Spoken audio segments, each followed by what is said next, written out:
Welcome to shops of blessing.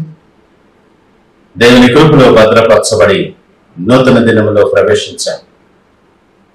ఈనాటి దేవుని వాగ్దానం, మనము గ్రహింపలేని గొప్ప కార్యములు ఆయన చేయును. He does great things beyond our understanding. యోబు గ్రంథం 37వ అధ్యాయం 5వ వచనం. Praise God. ఈ నూతన దినములో దేవుడు మీ కొరకు సిద్ధపరిచిన ప్రతి దీవెన ఆకాశపు వాకిళ్లు విప్పి మీ మీద కృమ్మరించునుగాక. మరి యొక్క నూతన దినాన్ని ఆరంభిస్తున్న నేపథ్యములో ప్రేమ కలిగిన వాగ్దానము ద్వారా దేవుడు మనల్ని దర్శిస్తూ ఉన్నాడు. అనుకోని విధంగా కొన్ని గొప్ప కార్యాలు, అసలు ఊహించినటువంటి కార్యాలు మన జీవితంలో జరిగినప్పుడు ఎంతో సంతోషం కలుగుతుంది. ఒకంత ఆశ్చర్యం కలిగినా అసలు ఇది ఎలా జరిగింది, ఇది నిజమేనా, నమ్మొచ్చా అనే ప్రశ్నలు మన మదిలో కలుగుతూ ఉంటాయి. వాస్తవమేమంటే, నీ పరిస్థితి ఎరిగిన దేవుడు, నీ అవసరాలు తెలిసిన దేవుడు, నీ వేదన చూస్తున్న దేవుడు, నీ ప్రార్థనలు ఆలకించుతున్నటువంటి దేవుడు, మన యెల్ల ఆయనకున్న ప్రేమను బట్టి, కనికరాన్ని బట్టి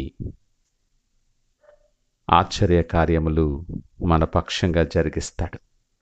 అడుగు వాటన్నిటికంటే, ఊహించు వాటన్నిటికంటే అత్యధికముగా దయచేయ ప్రేమ కలిగిన దేవుడు. ఆయనకు ఆశ్చర్యకరుడని పేరు. ఆయన ఒక్కడే ఆశ్చర్యకార్యములు జరిగించగలిగిన వాడు. ఆయన కృప నిరంతరముండునని లేఖనం మాట్లాడుతోంది. ఆయనకు అసాధ్యమైనది ఏమీ లేదు. సమస్తమును సాధ్యము చేయగలిగిన సర్వశక్తిమంతుడైన దేవుడు ఆయన. మనుష్యులను నమ్ముకున్నట కంటే యెహోవాను ఆశ్రయించుట మేలు అని లేఖనం అంటుంది. ఈ మాటలు ఆలకిస్తున్న ప్రియ దేవుని జనాంగమా, నీవు గ్రహింపలేనటువంటి గొప్ప కార్యాలు నీ కొరకు సిద్ధపరుస్తూ ఉన్నాడు. నువ్వు నమ్ముచున్నావా? అనుదినము నీ ఎడల నూతనముగా వాత్సల్యత పుట్టుచు ఉన్నదని లేఖనం మాట్లాడుతుంది. నీవెవరివైనా, నీ పరిస్థితి ఏదైనా, దేవుడు నిన్ను జ్ఞాపకము చేసుకుంటూ ఉన్నాడు. ఆయన జ్ఞాపకములో నువ్వు ఉన్నావని కృతజ్ఞత ఆయనకు తెలియచేయి. ఒకవేళ నువ్వు సంతానము కొరకు ఎదురు చూస్తున్నావేమో, ఈ ఉదయకాలము నీతో మాట్లాడుతూ ఉన్నాడు. స్త్రీ ధర్మము నిలిచిపోయిన శారాను ఫలింపచేసిన దేవుడు నీ పక్షంగా కూడా కార్యము జరిగించబోతూ ఉన్నాడు. ఒకవేళ అనేక పరిస్థితుల నేపథ్యములో మనశ్శాంతి లేకుండా ఉన్నావేమో, ఆయన శాంతిని మన కొరకు అనుగ్రహించి వెళ్ళినవాడు ఆయన. ఆర్థిక పరిస్థితులు లేదా అప్పులతో సతమతమవుతూ ఉన్నావేమో, గుప్పిలి విప్పి ప్రతి జీవి కోరికను తీర్చగల సమర్థుడు నిన్ను ఇచ్చువానిగా ఉంచబోతూ ఉన్నాడు ఆయన. పరిస్థితులను మార్చుట ఆయనకు మాత్రమే సాధ్యం. శరీర బలహీనతల చేత చుట్టబడి కృంగిపోతున్న స్థితిలో ఉన్నావేమో, దేవుడు నిన్ను ధైర్యపరుస్తూ ఉన్నాడు. ఆయన వాక్కును పంపి, ఈ మాటలను వింటుండగానే వాక్కును పంపి ఆయన స్వస్థపరచగలిగిన సమర్థుడు నీ పక్షంగా ఆయన కార్యము జరిగిస్తూ ఉన్నాడు. నువ్వు ఏ స్థితిలో ఉన్నా, ఆశలు అడగారిపోయిన నేపథ్యములో ఉన్నప్పటికీ అరణ్యములో త్రోవ కలుగు చేయగలిగిన వాడు ఆయన. ప్రేమపూర్వకముగా ఆయన సహవాసములోనికి నిన్ను ఆహ్వానిస్తూ ఉన్నాడు. ఆయనతో సహవాసములో నిలిచినప్పుడు గొప్ప కార్యాలు, ఆశ్చర్య కార్యాలు, అద్భుతమైన కార్యాలు అనుభవపూర్వకముగా తెలుసుకుంటావు.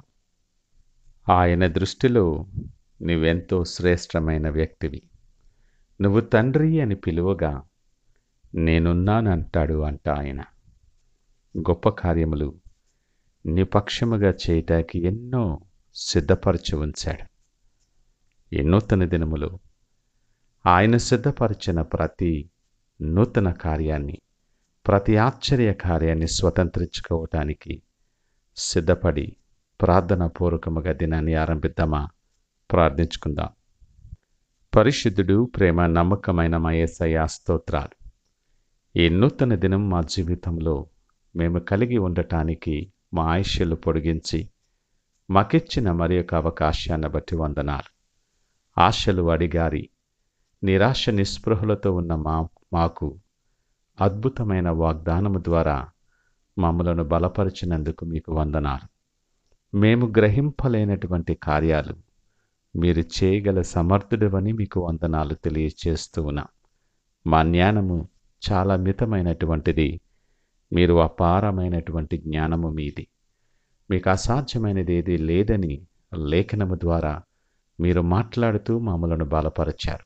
ఇదిగో మేము నిలుచున్న ప్రతి పరిస్థితిని మీ చేతులకు అప్పగిస్తూ ఉన్నాం. మా ఎదుట నిలుచున్న ప్రతి ప్రశ్నను, ప్రతి సవాలును, ప్రతి సమస్యను మీ చేతులకు అప్పగిస్తూ ఉన్నాం. అరణ్యములో దారి కలుగు చేయగలిగిన సమర్థుడవని మీరు మాట మాత్రము సెలవిచ్చి ప్రతి పరిస్థితిని మార్చి రాబోయే దినాలలో మీ కొరకు యోగ్యమైన పాత్రలుగా అనేక మందికి దీవెనకరముగా నిలవటానికి సహాయము దయచేసి మమ్మలను నింపమని యేసు పరిశుద్ధ నామమున స్తుతించి ప్రార్థించి వేడుకొనుచున్నాము తండ్రి. ఆమేన్. God bless you.